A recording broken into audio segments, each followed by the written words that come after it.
Hello, everybody. Welcome to June 2023 Self-Care Society Deep Dive Lecture. This month, we are covering the topic of brainstorming.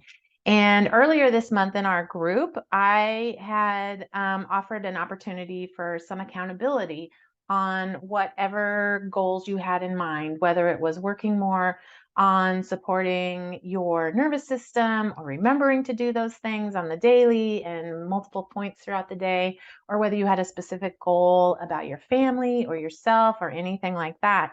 And as we're going through that and holding, helping to hold you accountable, and also you guys asking to hold me accountable on what my specific goal was, it dawned on me that really, in terms of making a goal and then identifying the path to reach that goal, there are so many different components to that. And of course, I talk about that in terms of the 4 A's, where we talk about awareness and acknowledgement, agreement, and then action.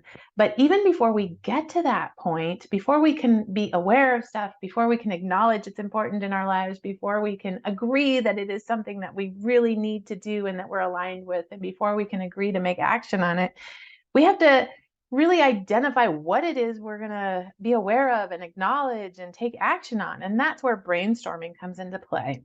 Now, brainstorming for me is it's fun. I am the geek at work who was like, we'd have a meeting and people would be like, okay, well, let's brainstorm. And like everyone else in the room would be like, ooh. And I'd be like, oh yeah, let's brainstorm. Like I love brainstorming because it's a creative process for me. I can't draw, I can't paint, I can't sculpt, I can't do crafting stuff. I'm not creative in that way. But my creativity flows through creating ideas and solving problems and seeing things from different angles and different perspectives and creating depth to situation and understanding. And so I love brainstorming. And so what I decided to do for you guys this month is to do a lesson on brainstorming. Just a very simple lesson to give us better clarity on what it is, clarity on how it can help us in our lives as caretakers, and how the role of the nervous system plays a role in all of that, because we know from our other lessons that the more in stress we are, the more chronically stressed we are, the more embedded our chronic stress patterns are, the less access we have to our prefrontal cortex, which means we're trying to process the world and problem solve through our midbrains and our amygdalas. And that's not what those structures were built for. So what we need to do is to first and foremost work on our nervous system continually and always, because that gives us better whole brain thinking. And when in brainstorming, that's what we need ideally, right? Because when we're in chronic stress, we only see this amount of space, right? When we're using whole brain thinking and able to fully access our prefrontal cortex, suddenly we can see all of the ideas that are around us. And so brainstorming is a technique that can help us pull those things that maybe we're not seeing readily, and to help us reach beyond those barriers. And it can also, we can put down one idea and then it can make us think about another one and then another one and then another one. And so it can help us get out of that sort of tunnel vision. So I love brainstorming. And so what I wanted to do, I have a hard time sometimes understanding that people that don't love brainstorming, but so if that's you, if you don't love brainstorming, hopefully you'll find some value in this lesson. If you only are aware of one style of brainstorming, I think you'll find value in this presentation, because I have, just off the top of my head, I wrote down 7 different strategies, tips, styles of brainstorming alone. So without any further ado, we're just going to jump into it. And so, of course, brainstorming gives us depth for potential solutions. Lots of times we have a problem and then we jump immediately to, I got to solve this problem. And if you're not used to brainstorming, you're not comfortable taking a pause and trying to take in all of the information and then doing a cost risk analysis of all the things that you've thought of, it could be very easy for us to just hop into the whatever solution comes up first, right? And lots of times when I see people who are in chronic stress or have that brain wiring of that way, where they're not necessarily able to do a whole set of long-term visualization, those are the people who will oftentimes take action on the first idea that pops into their head. And I can sit there and I go, that's not going to work, or that's going to be a bad idea. And then sure enough, because they're just like, nope, this is it. I found a solution. We're just going to go with it. Then suddenly they're back in the situation where it's like, well, that didn't work. And if you don't also have a mentality that goes along with growth mindset, if you're more of a fixed mindset person, then those failures at meeting those goals, or those failures at finding long-term solutions and strategies, can weigh on you in an emotional way and create a situation where you're not feeling as emotionally well balanced as you could be and should be. So there's all sorts of things that come into play just in terms of brainstorming and taking action to do things just a little bit differently, or to change our habits. So brainstorming in and of itself helps us with the larger process of creative problem solving. And creative problem solving is just that, where it's like we think we've solved a problem and we implement it. And then we can see that, oh, you know what, this didn't work out as planned. Let's go back to the table and take a look at why that is, and then adapt and be dynamic in our approach and change the way that we're approaching this and try it again. And of course, that in a nutshell is being an autism parent, isn't it? Because we're trying to parent our kids how we first knew how to parent, which was probably from our parents. Well, this isn't working. I need a new approach. Let's go back. Let's try a different approach. Well, this didn't work. Let's go back. Let's try a different approach. We are constantly doing creative problem solving just in living our lives, because our lives are more complex and more dynamic, and they require that from us. And again, if we don't have a regulated nervous system, it's going to be harder and harder and harder for us to be resilient to that idea that we need to keep at it, and we need to keep going back to the drawing board, and we need to implement a strategy, maybe in a different way, or maybe we need a different strategy in total. So brainstorming is great. Brainstorming gives us introduction to new ideas, and introduction to ideas that maybe we weren't thinking of. And of course, if we're trying to solve a problem or to do things differently, we're going to have an introduction of the idea, and then we're going to integrate that idea into our life, and then we're going to implement that idea. So there's introduction, integration, and then implementation. And so brainstorming techniques do all of that for us. They allow us with that introduction phase, but there are also some strategies of brainstorming that can help us with that integration and the implementation phases, because we might have the best idea in the world, but we kind of suck at implementing it.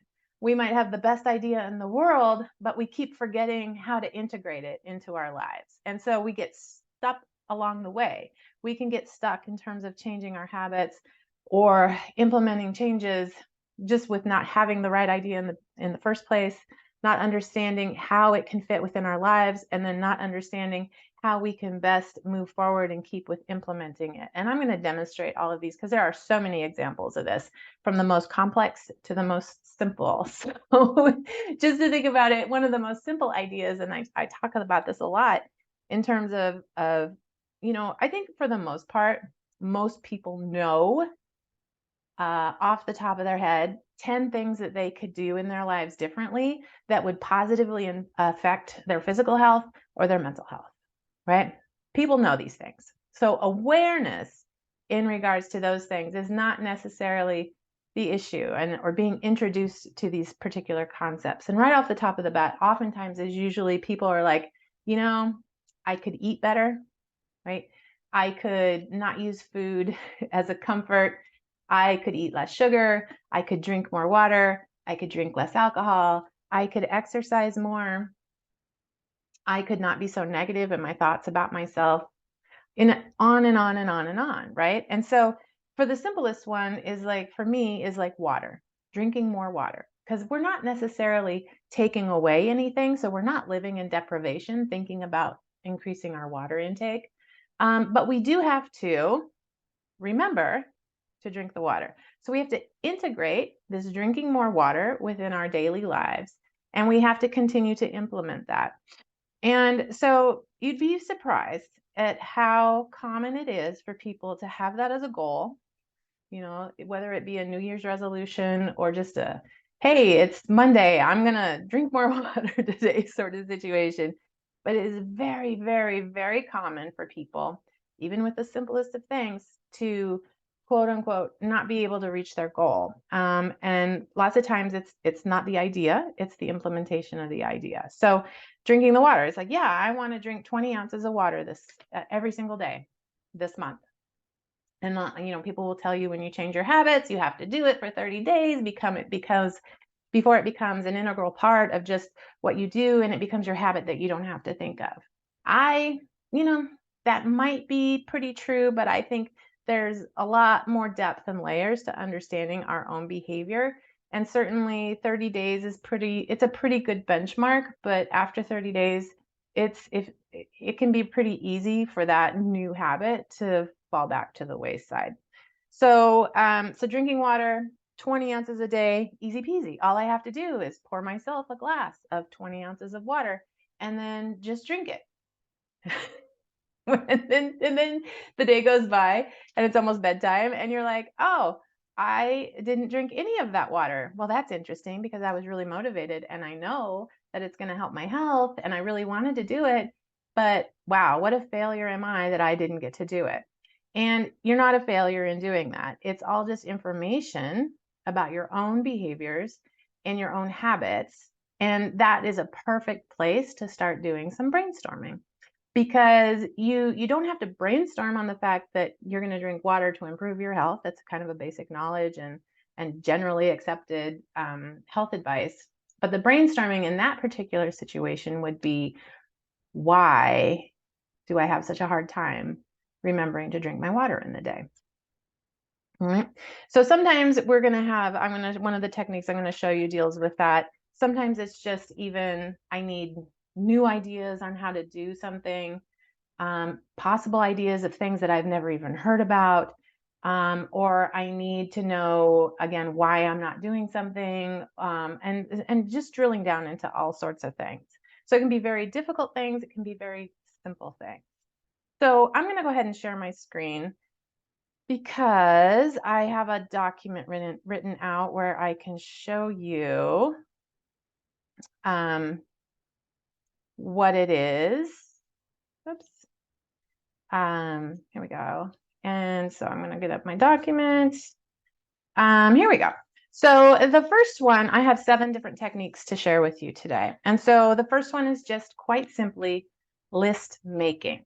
So this is a really excellent one to do if you have an issue, you're just like, I have this problem. What can I do to solve this problem? So it could be something like, if we had the situation where, let's just say, what can I do to improve my emotional well-being? And then you just quite simply start whatever comes to mind. It's like this stream of consciousness. And, for most of you, your parents just like me, you're probably just going to be sitting alone with yourself doing this brainstorming. And ideally, brainstorming would be done in more of a group setting, because if I say something, then that's going to create a person, that's going to cause a person to be like, oh, think of this idea, or oh, think of this. And then you have this synergy happening with ideas. That's the ideal.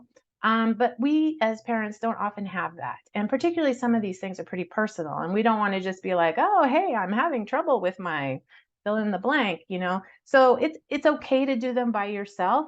But I would probably offer you the tip that if you're going to be doing this by yourself, that it's not just a one-time activity. You do initially a list and then you put it aside, and then you come back and you look at your list, and that in and of itself is going to cause you to maybe have more ideas on top of that.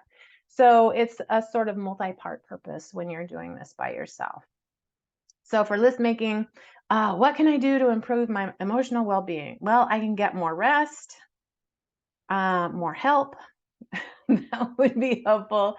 What else could I do? I could do more regulation activities, like for my nervous system, more sleep. That would certainly help me. I could have more fun, right? And on and on and on and on. And again, it's like a lot of these are not necessarily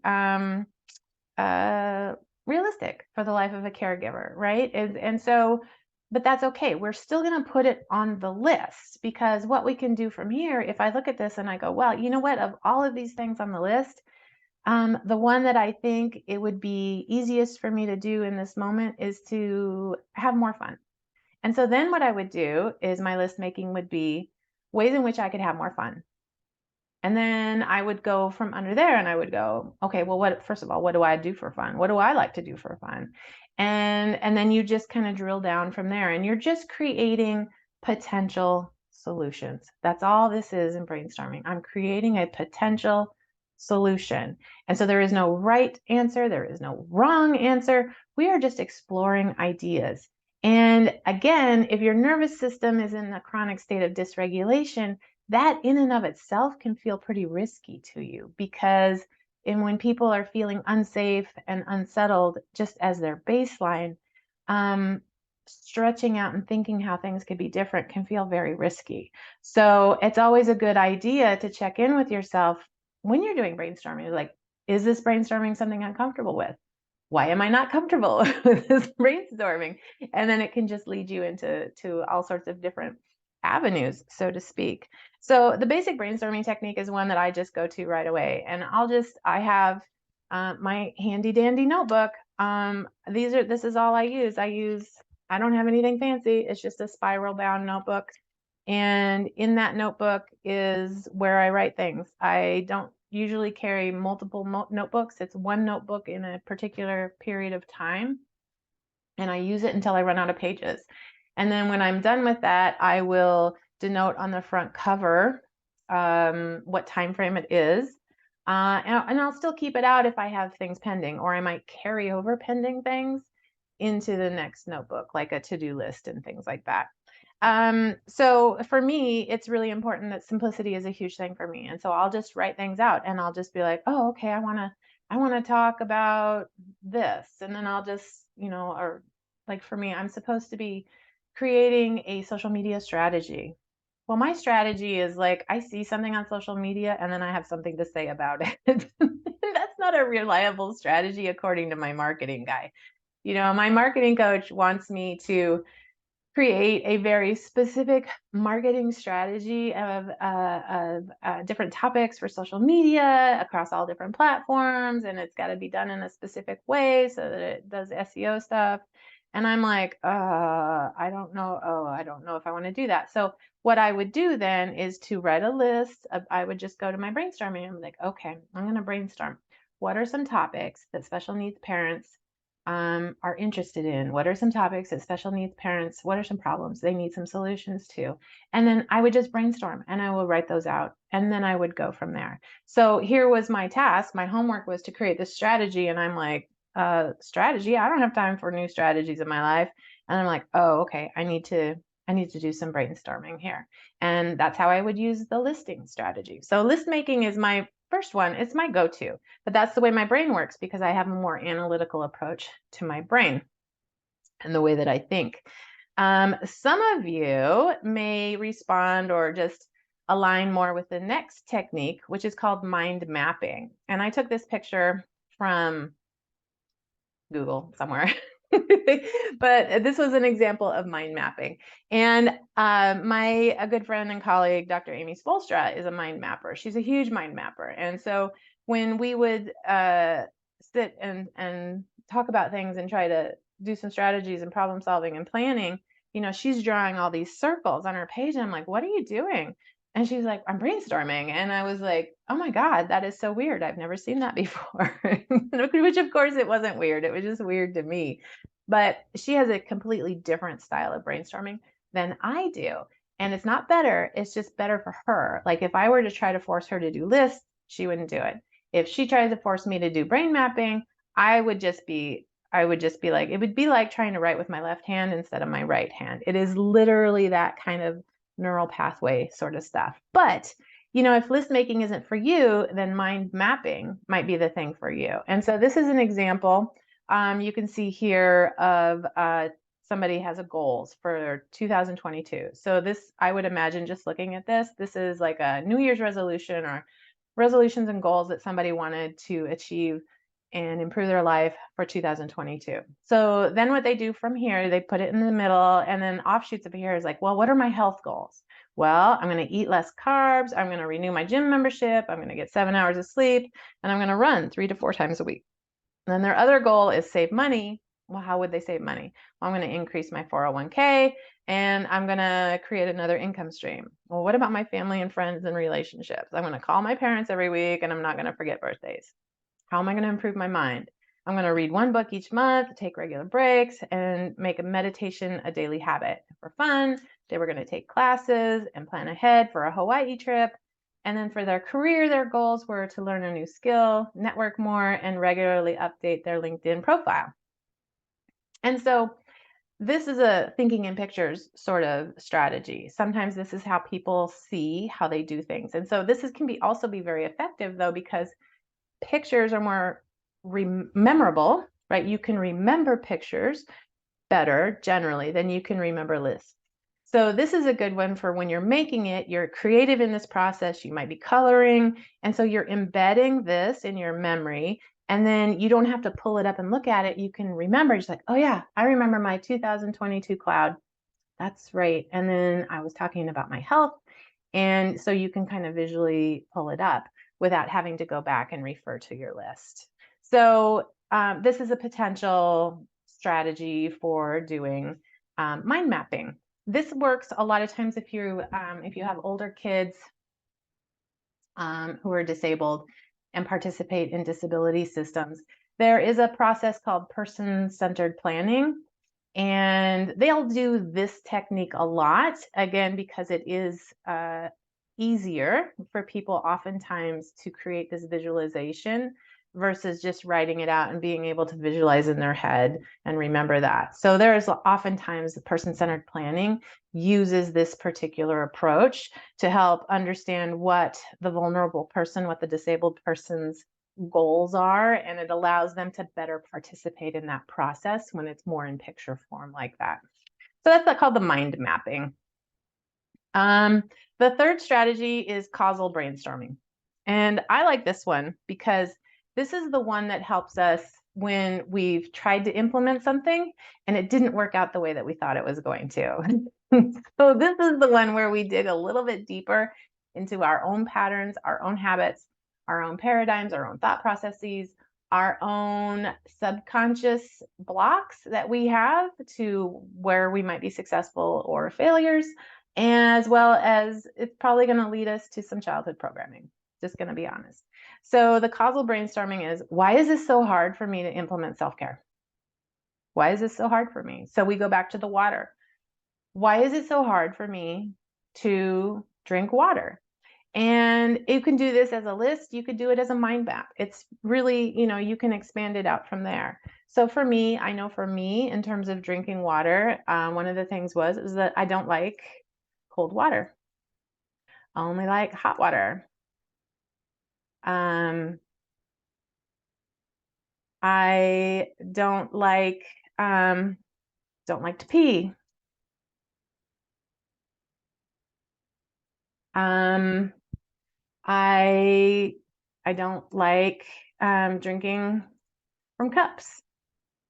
Now, I like to drink some things from cups as a sipping kind of thing, but I realize that I just don't like to drink from cups. Cups are not my favorite thing. So I like straws instead. If I have a 16-ounce cup, those drink cups, and it has the lid and the straw, I will down the whole thing. I'm like, oh yeah, this is so good. But if you were to put out that same amount of water in just a regular cup and tell me that I'm supposed to drink it, or especially if it was cold and it had ice in it, it would sit there for like 2 years. I wouldn't drink it. And so those are the kinds of things that I've learned about myself, though, by doing this brainstorming versus just being like, oh, I'm such a failure. I can't believe I can't even bring myself to drink water. So I like straws instead. And so you just go on and on and on with that. And it's really more of a self-reflective type of thing, because in the basic brainstorming, you're looking for objective types of things and solutions. Whereas in this causal one, we're looking at, yeah, there are some objective barriers that might be preventing me from reaching my goal, but this is going to probably deep down go into some emotional barriers that we're putting on ourselves for why we're not taking care of ourselves and why we are not implementing these things that we so obviously know are good for our health. So just on a personal note for me, um, a lot of times, particularly as a caregiver, we hold a lot of guilt about the lives that our kids have.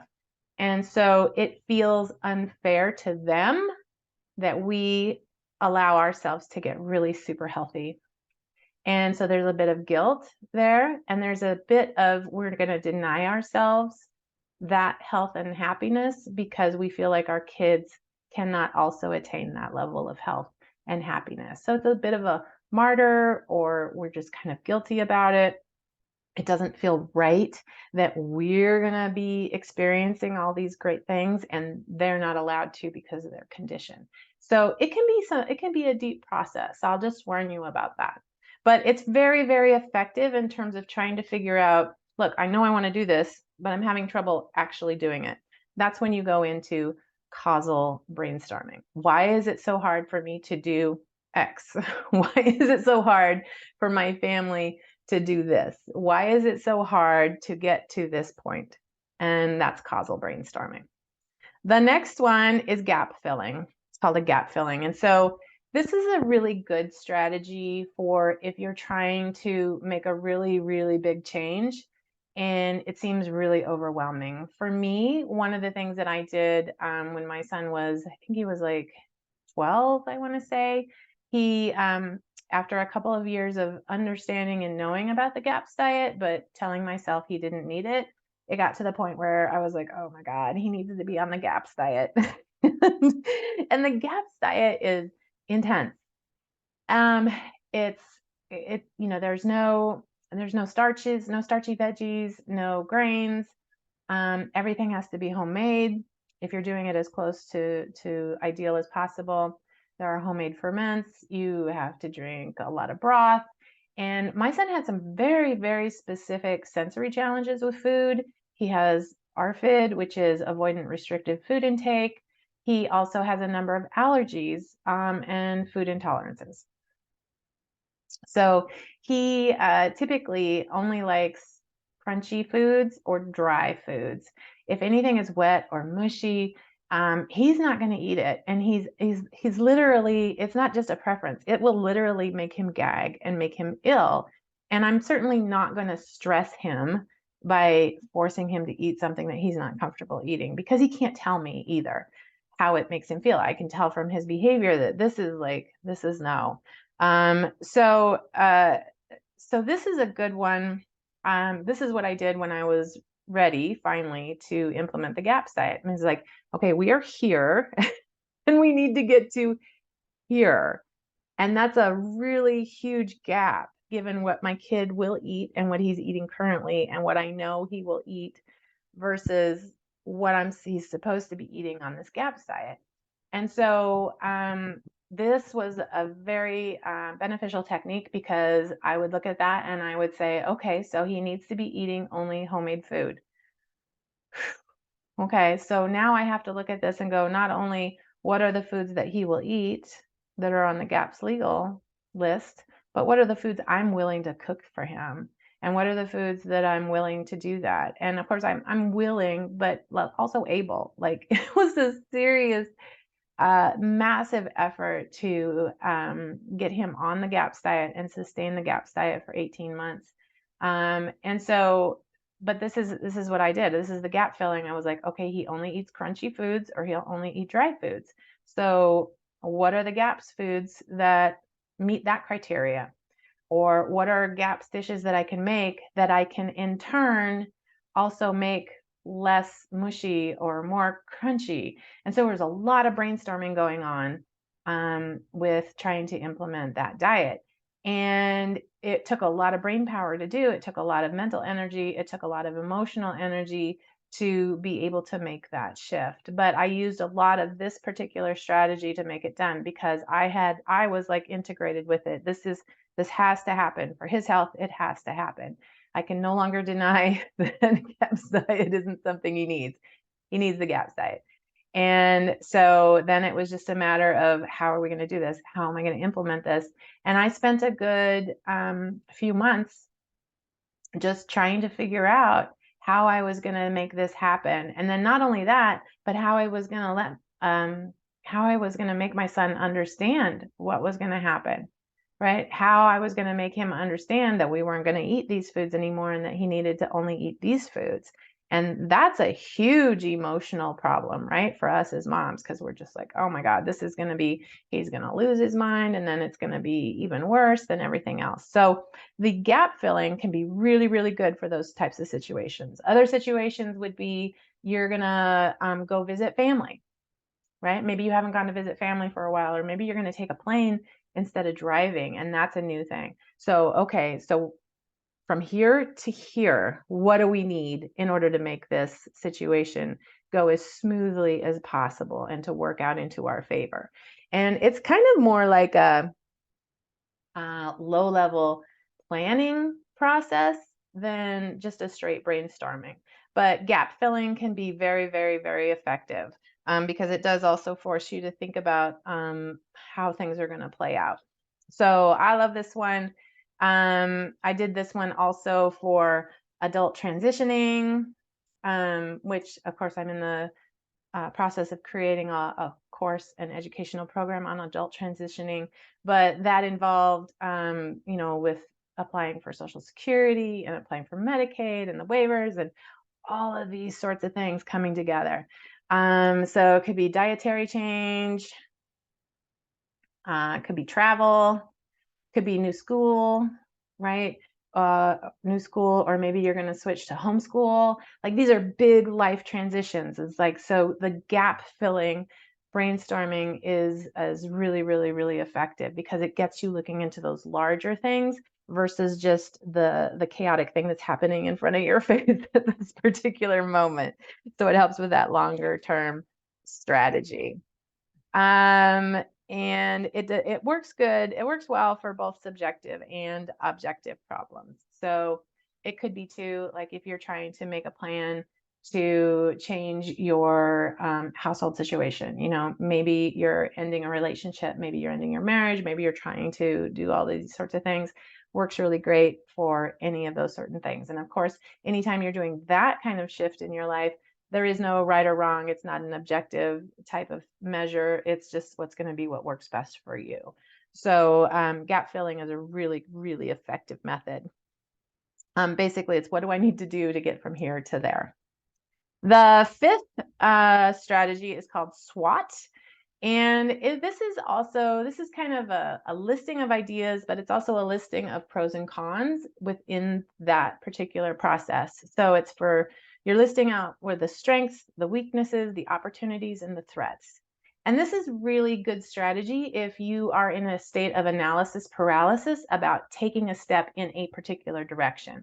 So if there's a medical device that you've been thinking about buying, but it's pretty expensive and it feels like a risk to do that, this is a really good technique for that. So then you would list out, well, what are the strengths about having this particular device? What are the weaknesses about having this particular device? What are the opportunities? What are the threats or the risks? And I'll put that on there because I think the risks is probably what something would feel more than a threat. And so another one would be, there are some Lyme treatments, or, going to see doctors that are highly specialized or really successful for a lot of our kids that have chronic illnesses, but it's really expensive, right, to see them. And it feels like a risk because you're like, is it going to work? I don't know if it's going to work. And no amount of gathering information and collecting research and data is going to tell you if it's going to work for your kid. And that's where we get stuck in that analysis paralysis. So the SWOT method can help you identify, okay, well, is this a good thing? I know it's a good thing. I know it's a bad thing in some ways, and I know it's going to be a risk, and I know it's going to be an opportunity. And then we just swirl in that eddy of analysis paralysis in our brain. The nice thing about doing this is that it pulls it all out of your brain and it puts it onto paper. And anytime we can pull ideas or concerns or fears and worries out of our head and put it onto paper, it frees up more space in our brain. It frees up more space for clarity. It frees up more space for more ideas and possible solutions. So that's another added benefit of brainstorming, particularly on paper, is that it just takes it from here, frees up more space, and we put it on paper. So the SWOT method, this could also be for diet, right? Like if, what are the benefits? What are the strengths of doing a healing diet? What are the weaknesses? What are the opportunities? What are the threats or the risks? Any type of really big sort of thing could be, you could utilize this, but it doesn't have to be big. You could use it for the smallest of things, for drinking more water. What are the strengths about drinking more water? What are the weaknesses? It's really about, what kind of technique aligns with you. And in all honesty, like anything else, it's about whatever technique you're going to actually do, right? That's the thing. You got to actually do it. So if this is the one that you like, go for it. I would probably do like 4 different columns on a page of paper, with strengths, weaknesses, opportunities, and risks. And then I would just start brainstorming my ideas out from there. If you're more of a mind mapper, you could do it in a mind map format. There's no wrong way to do it. So there you have that. The next one is called 5 Whys.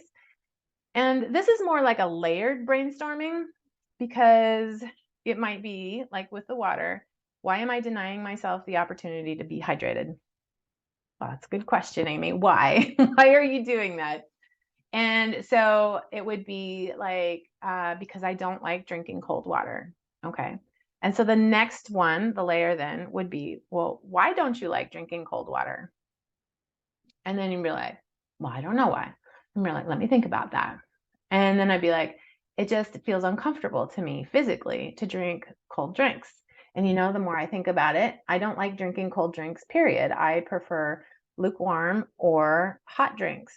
Oh, that's interesting. And in that particular case, it's pretty cut and dry. There's not a whole lot of layering to it.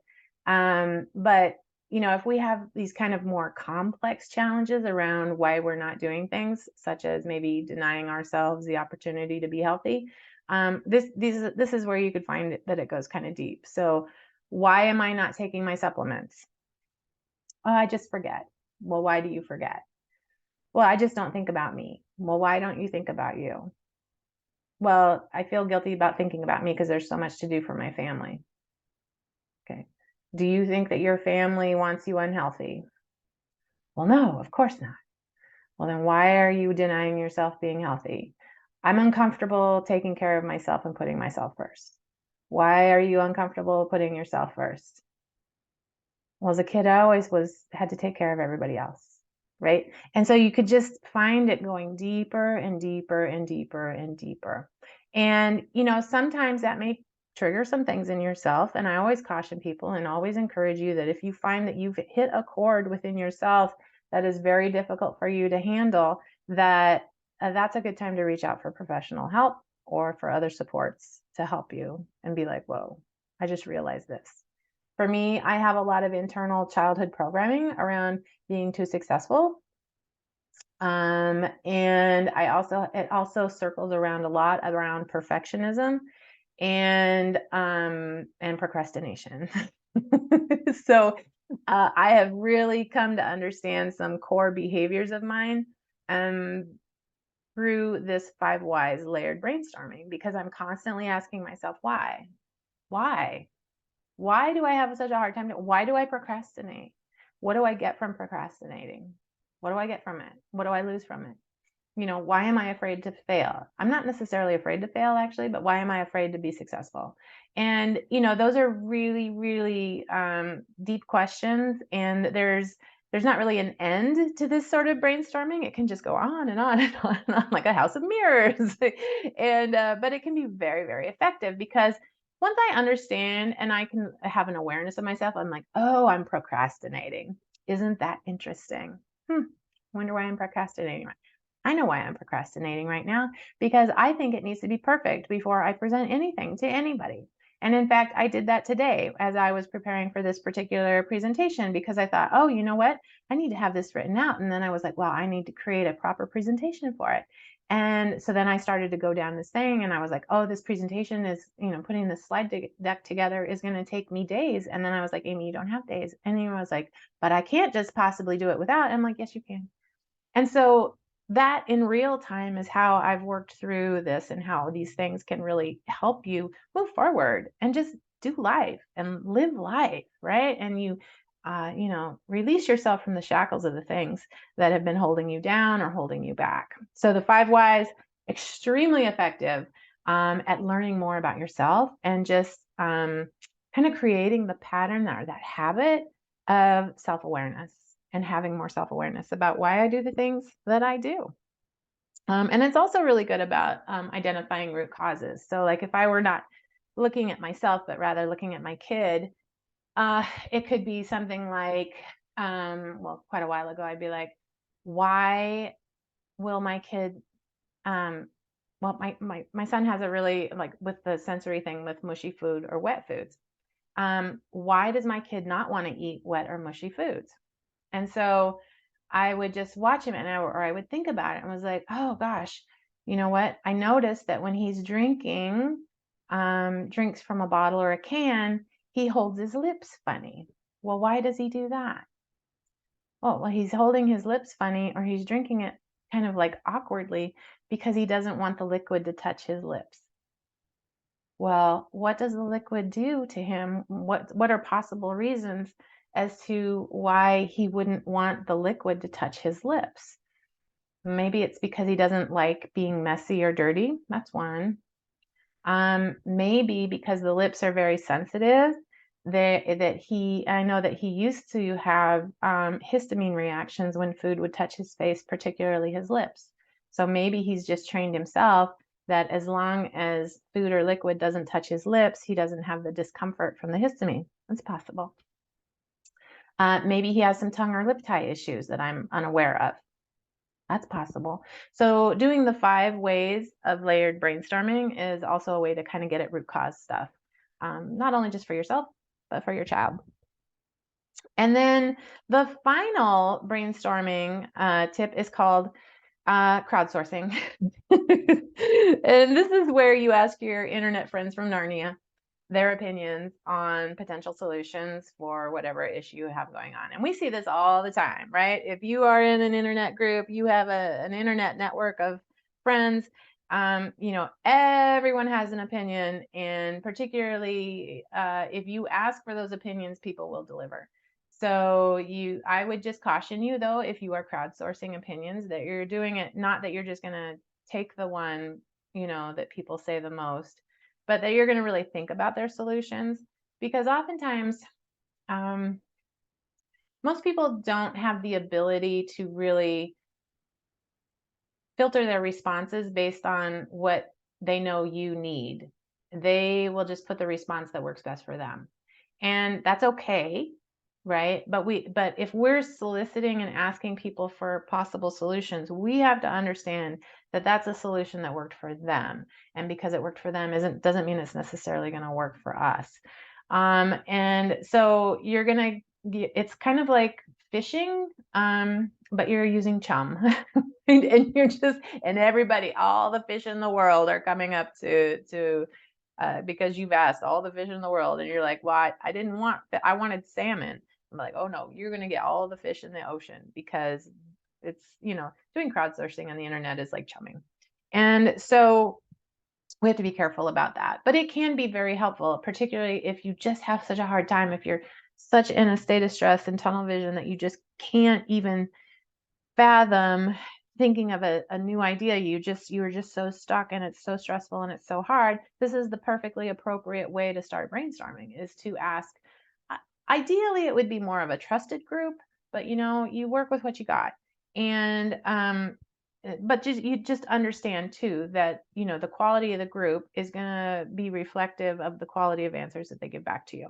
So it's going to take a little bit of differentiation and discernment around what people are saying. And when in biomed groups, it's pretty notorious. If you're very specific in your question, you're just like, I have a 15-year-old kid, and we've done literally all the things since he was 2, but he's still having such high anxiety. What are some strategies that you have used to help your child not be so anxious?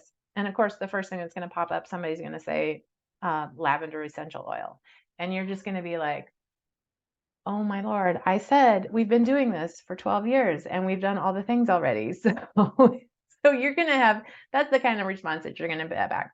And if you're in a state of stress, you may feel emotionally triggered by the fact that people are giving you very simplistic answers in a way that is like, well, you just have to do this.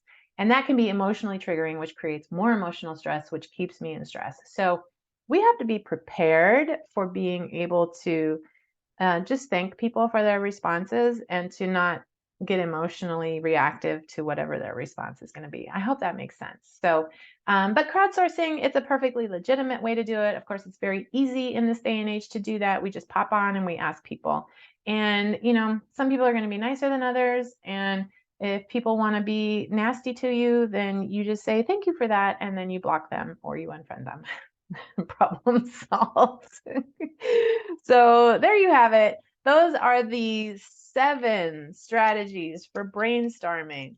And again, I just can't, I'm just such a geek for brainstorming, but I love it. And there are many more, but I would hope that most that these strategies were different enough and broad spectrum enough that there's at least 1 or 2 of them on there that will resonate with you and can be effective for you in terms of finding new strategies or finding solutions or just finding more self-awareness about why you do the things that you do. So thanks for tuning in and checking in. And as always, I love helping you guys with your strategies and helping you understand your nervous system and understanding how you can better support your nervous system and how a supported and regulated nervous system gives us better whole brain thinking, which thereby improves our expression of life. And when we improve our expression of life, we improve our children's expression of life. It is a full circle type of thing. So thanks for tuning in, and I look forward to your questions, and let me know if you have any. Thanks.